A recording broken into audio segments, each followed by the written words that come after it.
Assalamualaikum warahmatullahi wabarakatuh. Halo semua, perkenalkan saya Fahrul Hairunisa SPDI. Saya adalah guru mata pelajaran Pendidikan Agama Islam dan Budi Pekerti di SMP Negeri 3 Tanjung Palas Tengah, Kabupaten Bulungan, Provinsi Kalimantan Utara. Sekaligus saya merupakan mahasiswa PPG angkatan pertama dalam jabatan tahun 2022 di LPTK UINSI Samarinda. Berikut ini adalah video pembelajaran yang saya buat untuk memenuhi tugas uji kinerja saya. Selamat menyaksikan.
Assalamualaikum warahmatullahi wabarakatuh.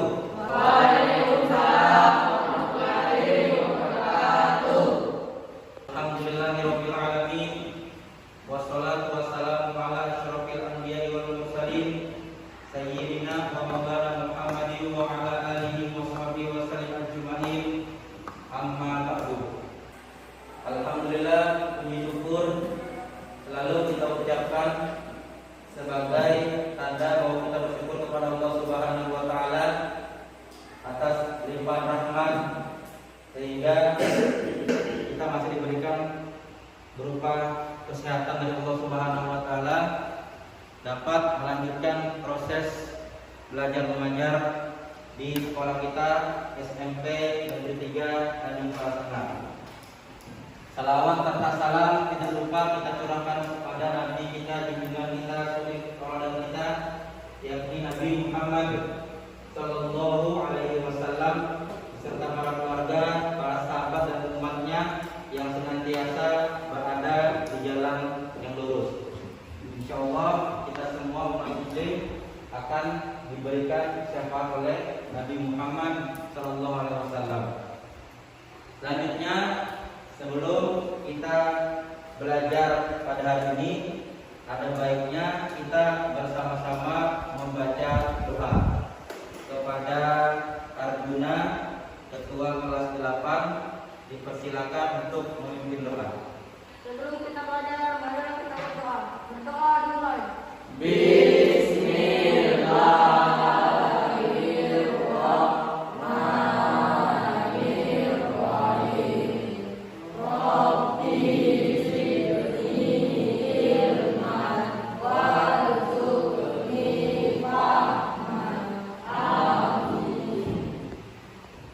Baiklah, saya akan mengecek kerapian kalian.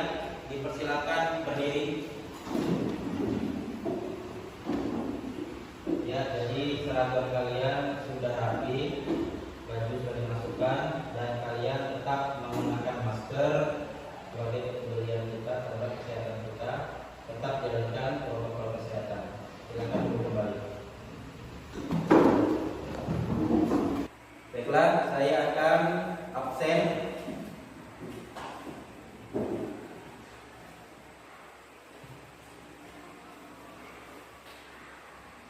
Arjuna, Elisa Farhana, Aryana, Mufauzan, Muhammad Akbar, Eria Tama, Farel,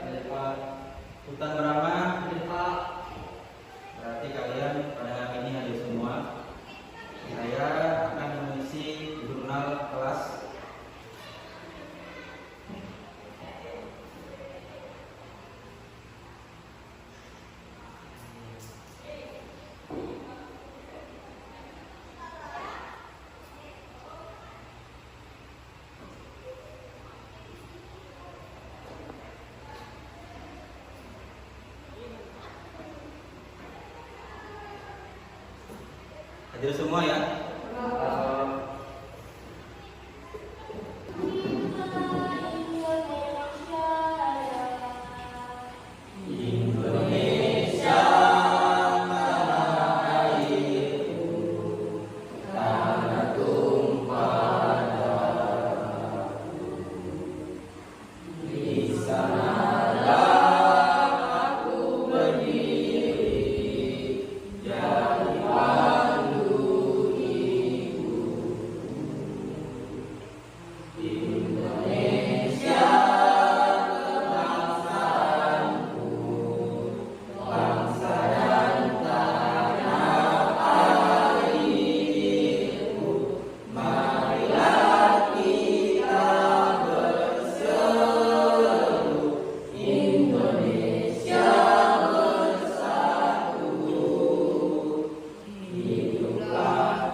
Baiklah, hari ini kita akan belajar tentang beriman kepada kitab-kitab Allah Subhanahu wa taala. Bahwasanya dalam pembelajaran kita pendidikan agama Islam dan budi pekerti saling berkaitan antara materi yang satu dengan materi yang lainnya. Dan dalam pembelajaran PAIBP ini mencakup akidah, kedua akhlak, yang ketiga itu fikih, yang keempat Al-Quran hadis, dan yang terakhir yang kelima itu adalah sejarah kebudayaan Islam. Jadi materi-materi yang kita pelajari di kelas sebelumnya, di kelas 7, itu saling berkaitan dengan materi-materi yang akan kita pelajari pada hari ini. Baiklah, pada kesempatan kali ini saya ingin menyampaikan tentang kompetensi dasar, indikator pencapaian kompetensi, dan tujuan pembelajaran kita pada hari ini. Di mana kompetensi dasar pada hari ini adalah memahami makna beriman kepada kitab-kitab Allah Subhanahu wa taala. Sedangkan indikator pencapaian kompetensi terbagi menjadi 3. Yang pertama, menjelaskan makna iman kepada kitab-kitab Allah. Yang kedua, menerangkan macam-macam kitab-kitab Allah. Dan yang ketiga, menguraikan proses turunnya kitab Al-Quran. Selanjutnya pada kompetensi dasar KD yang keempat adalah menyajikan dalil akli tentang beriman kepada kitab-kitab Allah Subhanahu wa taala. Sedangkan indikator pencapaian kompetensinya 1. Menunjukkan dalil akli tentang iman kepada kitab-kitab Allah. Pada tujuan pembelajaran kita pada hari ini ada 4. Yang pertama, menjelaskan makna iman kepada kitab-kitab Allah dengan benar. Yang kedua, menerangkan macam-macam kitab-kitab Allah dengan benar. Yang ketiga, menguraikan proses turunnya kitab Al-Quran dengan benar. Yang keempat, menunjukkan dalil naqli tentang iman kepada kitab-kitab Allah dengan benar. Baiklah, saya akan memaparkan materi tentang iman kepada kitab-kitab Allah. mencintai Al-Quran. Pada hari ini saya akan menyampaikan materi dengan menggunakan atau menerapkan metode group investigation. Setelah saya memaparkan materi ini, nanti kalian akan membentuk 3 kelompok. Kalian berdiskusi. Setelah berdiskusi, nanti masing-masing kelompok akan maju ke depan dan mempresentasikan hasil diskusinya di depan teman-teman. Pengertian iman kepada kitab-kitab Allah Subhanahu wa taala. Iman kepada kitab Allah berarti percaya dan yakin dengan sepenuh hati bahwa Allah telah menurunkan kitab-kitabnya kepada para rasulnya. Ajaran yang terdapat di dalam kitab tersebut disampaikan kepada umat manusia sebagai pedoman hidup agar dapat meraih kebahagiaan di dunia dan akhirat. Jadi ini adalah pengertian daripada iman kepada kitab Allah. Artinya kita itu percaya dan yakin dengan sepenuh hati. Kita percaya dan yakin dengan sepenuh hati bahwa Allah telah menurunkan kitab-kitabnya kepada para rasulnya. Ajaran yang terdapat di dalam kitab tersebut disampaikan kepada umat manusia sebagai pedoman hidup agar dapat meraih kebahagiaan di dunia dan akhirat. Allah Subhanahu wa taala berfirman dalam Al-Qur'an surah Al-Maidah ayat 16. Kalian perhatikan sama-sama, disimak dalil naqli beriman kepada kitab-kitab Allah. A'udzubillahi minasyaitonir rajim. Yahdi bi'illahu manittaba'a ridwanahu subulas salami wa yukhrijuhum minadh-dhulumati ilan nuri bi'iznihi wa yahdihim ila siratim mustaqim. Artinya, dengan kitab itulah Allah memberi petunjuk kepada orang yang mengikuti keridhoannya ke jalan keselamatan. Dan dengan kitab itu pula Allah mengeluarkan orang itu dari gelap gulita kepada cahaya dengan izinnya dan menunjukkan ke jalan yang lurus. Jadi dari ayat ini kita dapat mengambil kesimpulan bahwasannya Al-Quran itu adalah memberi petunjuk kepada orang yang mengikuti keridhoannya ke jalan keselamatan. Dan dengan kitab itu pula Allah mengeluarkan orang itu dari gelap gulita kepada cahaya. Kepada cahaya di sini maksudnya adalah kehidupan yang penuh dengan petunjuk, ya, kejelasan, dapat membedakan mana perbuatan yang hak dan mana perbuatan yang batil. Selanjutnya, nama kitab Allah Subhanahu wa taala dan Rasul penerimanya. Ini disimak ya. Yang pertama adalah kitab Taurat. Kitab Taurat diturunkan kepada Nabi Musa alaihissalam. Selanjutnya yang kedua adalah kitab Zabur. Diturunkan kepada Nabi Daud alaihissalam. Yang ketiga kitab Injil. Diturunkan kepada Nabi Isa alaihissalam. Dan yang terakhir kitab yang keempat adalah kitab Al-Quran. Diturunkan kepada Nabi Muhammad sallallahu alaihi wasallam. Jadi keempat kitab ini kalian hafalkan. Hafalkan 4 kitab dan nama penerima atau nama Rasul yang menerima kitab tersebut. Lanjutnya, penjelasan daripada kitab Taurat. Kitab Taurat diwahyukan kepada Nabi Musa pada abad ke-12 SM, ini artinya sebelum Masehi. Nama Taurat berarti hukum atau syariat. Pada saat itu Nabi Musa diutus oleh Allah untuk berdakwah kepada bangsa Bani Israil. Oleh karena itu tepat sekali kalau kita meyakini bahwa Kitab Taurat diperuntukkan sebagai pedoman dan petunjuk hidup bagi kaum Bani Israel saat itu. Adapun bahasa yang digunakan dalam kitab Taurat adalah bahasa Ibrani. Allah Subhanahu wa taala berfirman dalam surah Al-Mu'minun ayat 49. Kalian simak ya, diperhatikan. A'udzu billahi minasyaitonir rajim. Wa laqad atayna Musal kitaba la'allahum yahtadun. Artinya, dan sungguh telah kami anugerahi kepada Musa kitab Taurat agar mereka Bani Israel mendapat petunjuk.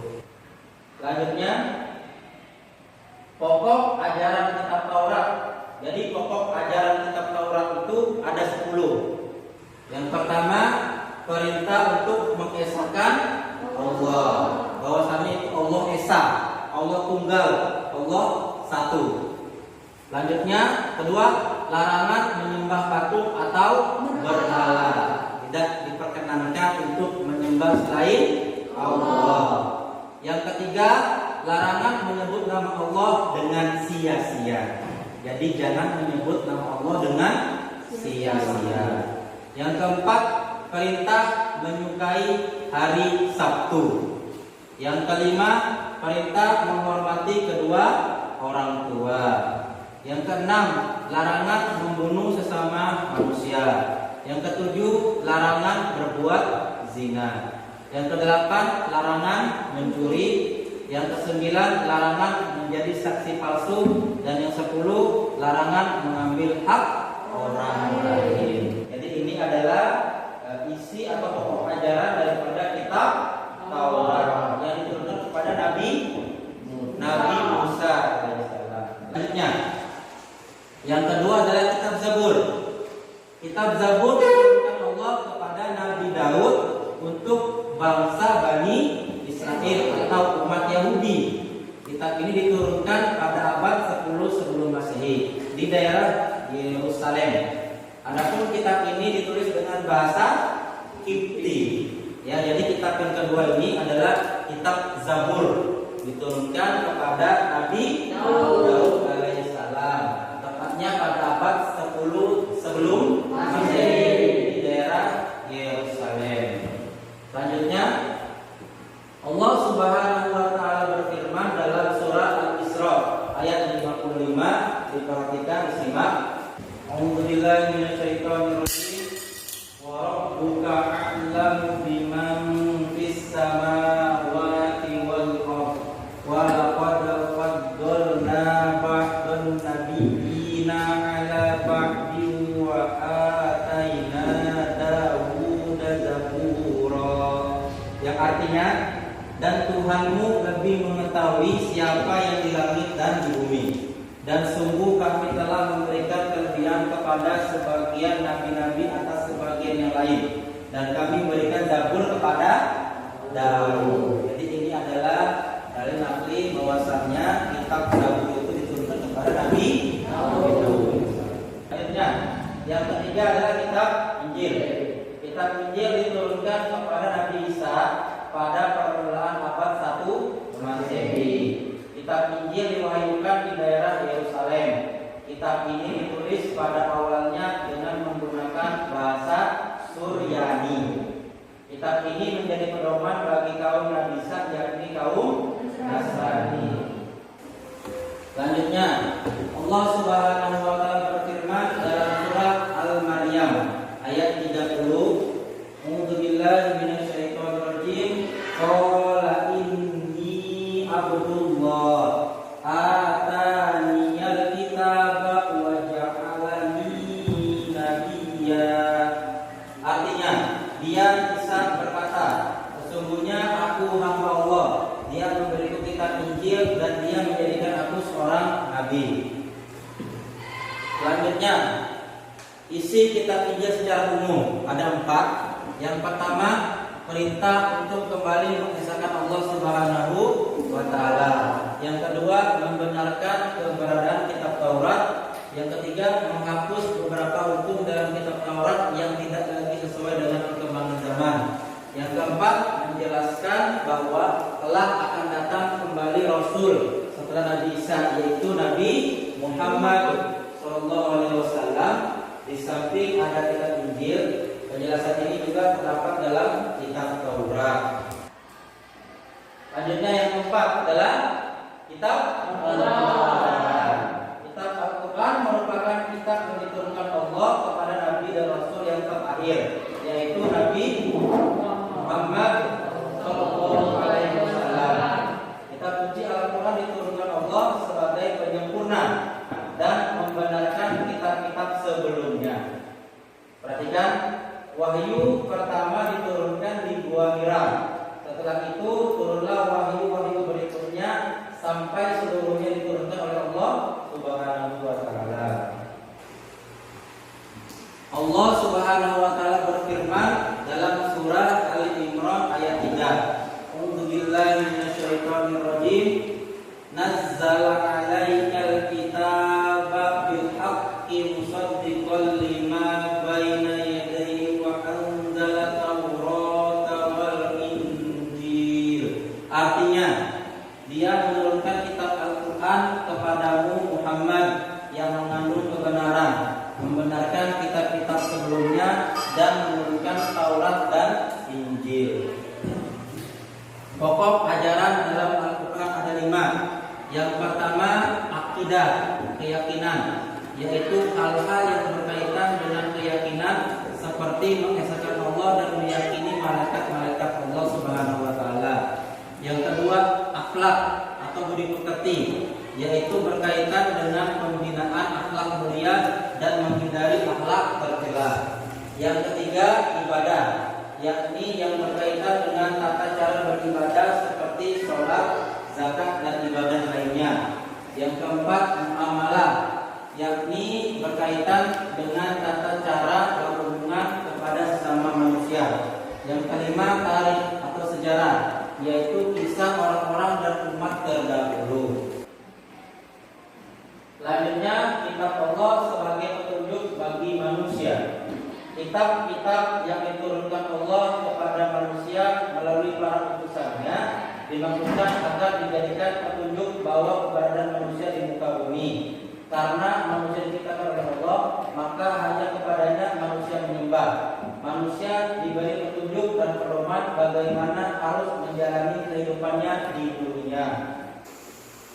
Al-Quran sebagai kitab suci umat Islam.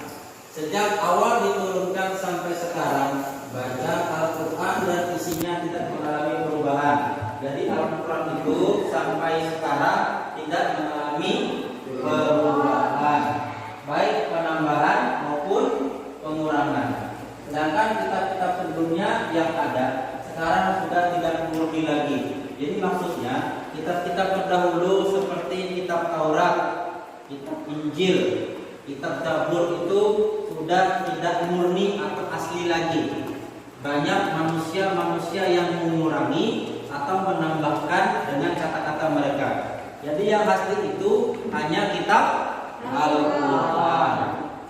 Seluruh ayat-ayat Al-Quran diturunkan secara bertahap. Jadi Al-Quran itu diturunkan bertahap, bukan langsung jadi satu kitab, tapi bertahap atau berangsur-angsur. Ya. Sedikit demi sedikit dan berangsur-angsur dalam kurun waktu. Diingat ini 22 tahun, 2 bulan, 22 hari atau 23 tahun. Jumlah surah dalam Al-Quran sebanyak 114 surah.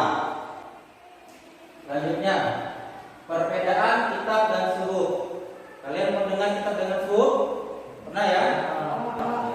Kalau kitab itu adalah wahyu-wahyu Allah yang diterima oleh para rasul dalam perkembangannya. Ada yang dibukukan berbentuk kitab dan ada yang tidak dibukukan atau berbentuk suhuf, yaitu lembaran-lembaran terpisah. Namun keduanya sama-sama berisi firman Allah yang diberikan kepada para nabi dan rasul. Antara kitab dan suhuf mempunyai persamaan dan juga perbedaan. Persamaannya adalah keduanya sama-sama firman Allah yang diturunkan kepada para rasulnya. Adapun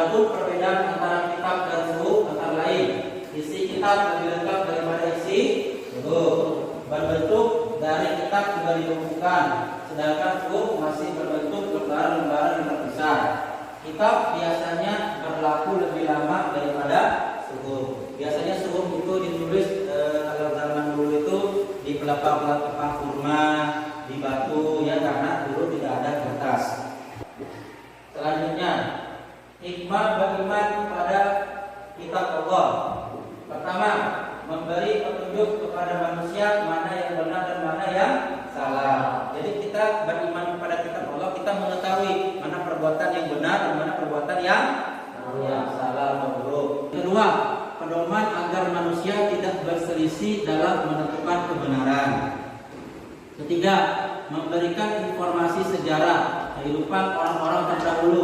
Hal ini bisa menjadi pelajaran hidup yang berharga bagi umat manusia saat ini. Ya.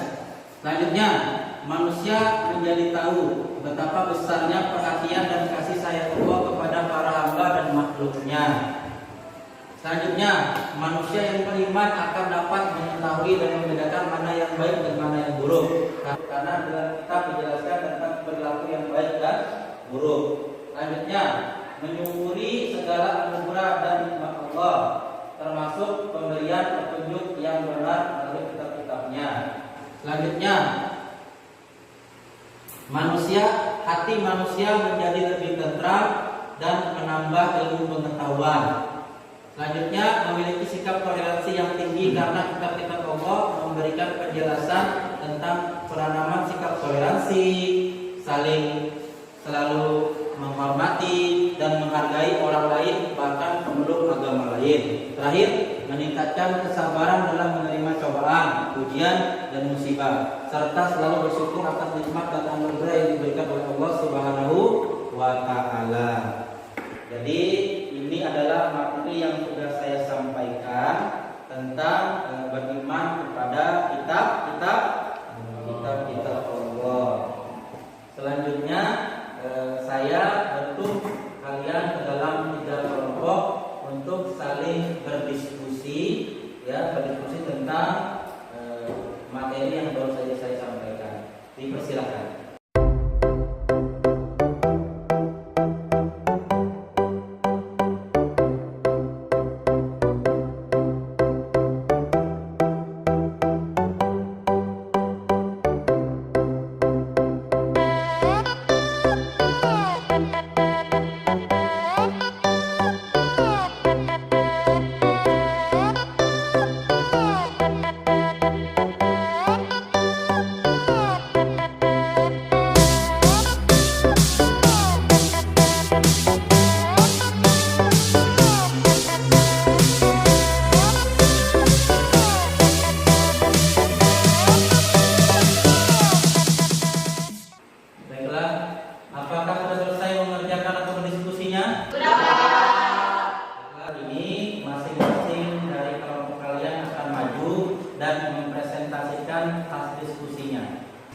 Dipersilakan kepada kelompok 1 untuk maju ke depan mempresentasikan hasil diskusinya.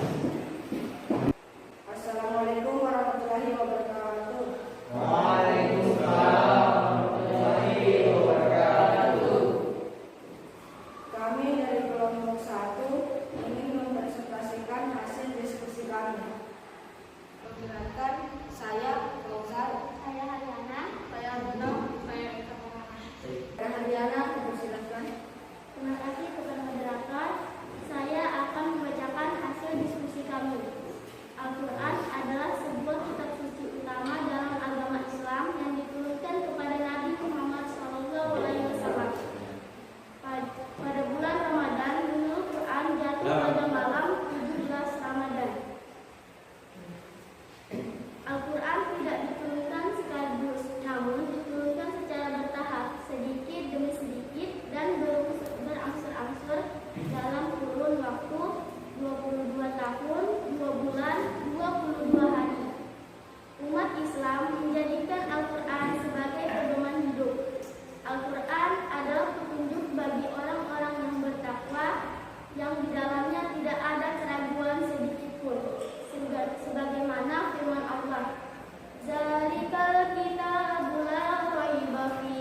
saya, bagaimana cara menyikapi tentang kitab-kitab Allah selain Al-Quran? Ya, terima kasih atas pertanyaan yang diberikan kepada kelompok kami. Saya akan menjawab pertanyaannya. Cara menyikapinya adalah dengan meyakini bahwa kitab-kitab tersebut adalah wahyu Allah Subhanahu wa taala dan mengambil pelajaran dari yang terkandung dalam kitab-kitab tersebut.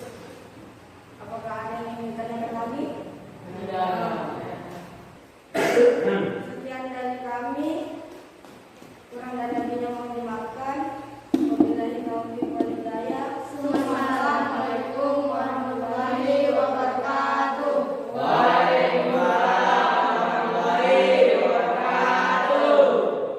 Baiklah, kalian tadi sudah berdiskusi dan masing-masing kelompok telah maju ke depan mempresentasikan hasil diskusinya. Dari kegiatan diskusi, kegiatan presentasi, mungkin ada beberapa hal yang ingin kalian tanyakan. Saya persilakan, apakah ada yang ingin bertanya? Saya, Pak. Ya, Eri, silakan Eri. Mengapa Allah banyak menurunkan kitab-kitab, tidak hanya Al-Quran? Terima kasih. Kenapa Allah Subhanahu wa taala banyak menurunkan kitab-kitab? Bahwasannya kitab-kitab itu diturunkan oleh Allah Subhanahu wa taala kepada para nabi dan rasul. Tujuan utamanya adalah sebagai petunjuk bagi manusia, petunjuk bagi kaum di zamannya. Pada zaman kaum Nabi Musa, Allah Subhanahu wa taala menurunkan kitab Taurat di zamannya Nabi Musa. Setelah zaman Nabi Musa berakhir, ada namanya zaman Nabi Daud.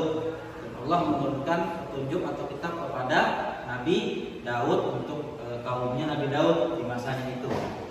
Setelah itu turun lagi kitab yang namanya kitab Injil di zamannya Nabi Isa alaihissalam untuk kaum Nabi Isa yang hidup pada zaman itu.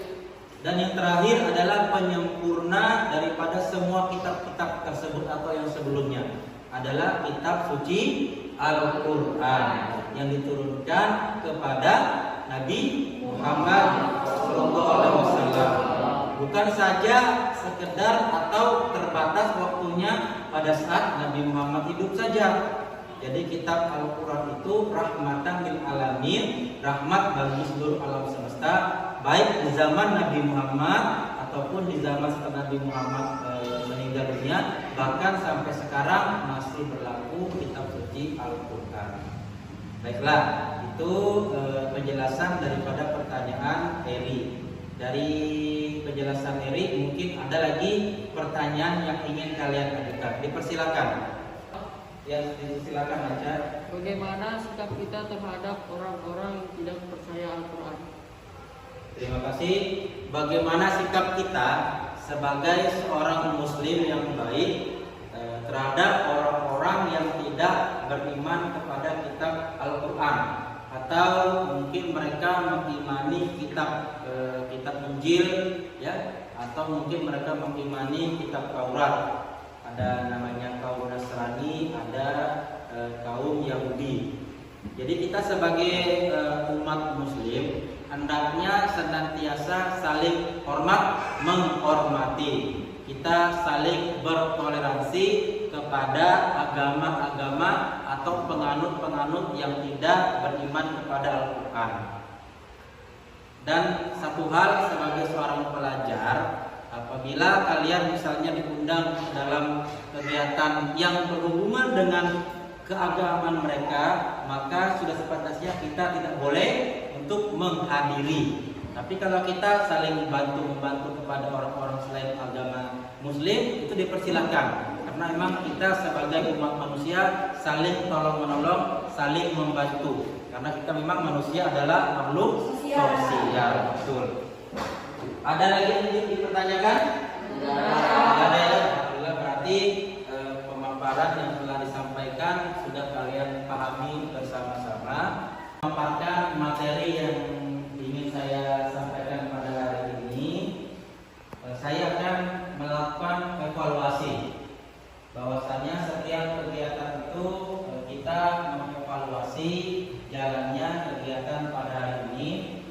Dari kegiatan awal tadi sampai kegiatan pada sekarang ini dapat saya simpulkan bahwasannya proses belajar mengajar yang sama-sama kita laksanakan pada hari ini berjalan dengan baik dan berjalan dengan lancar. Kalian sudah menyimak dan kalian sudah memahami materi tentang iman kepada kita Allah dengan sangat baik. Baiklah, saya akan memberikan kalian tugas untuk dikerjakan di rumah. Insya Allah pada pekan selanjutnya, pertemuan selanjutnya saya akan koreksi. Buka halaman 20, kerjakan tugas pilihan ganda sebanyak berapa soal itu? 10 soal ya? 10 soal, esainya ada 5 ya, dan soal uraian itu di bawahnya ada 5. Kalian kerjakan dulu masing-masing ya. Nanti di depan akan saya koreksi.